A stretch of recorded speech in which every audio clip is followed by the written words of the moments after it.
Okay, so today's practice problem should only be done after you've done the identifying patterns mathematical practice activity. If you haven't done that, please go do that, or this question might be very confusing. So a ball's height is given by the equation y is equal to -5t squared plus 3t plus 50. What I would like you to do is to create a data table with at least 10 points. Showing the ball's height as a position of time. Or sorry, showing the ball's height as a function of time.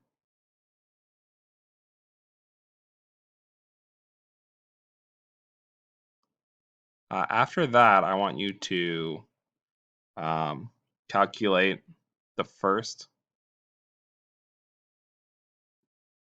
and second differences.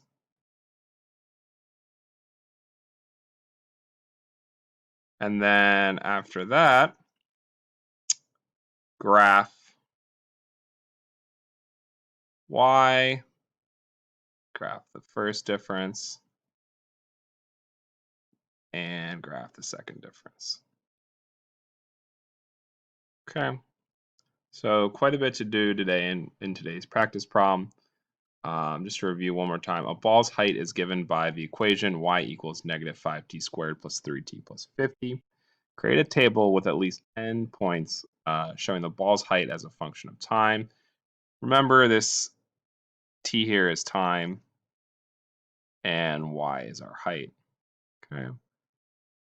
Um, so what you should create, the data table should look something like this,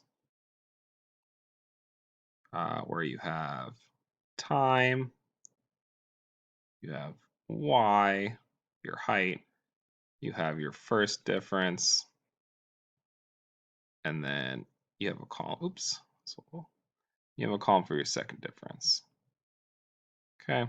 So you should pick 10 values of t, evaluate y, calculate the first difference, calculate the second difference, and then you're going to graph y, the first difference, and the second difference.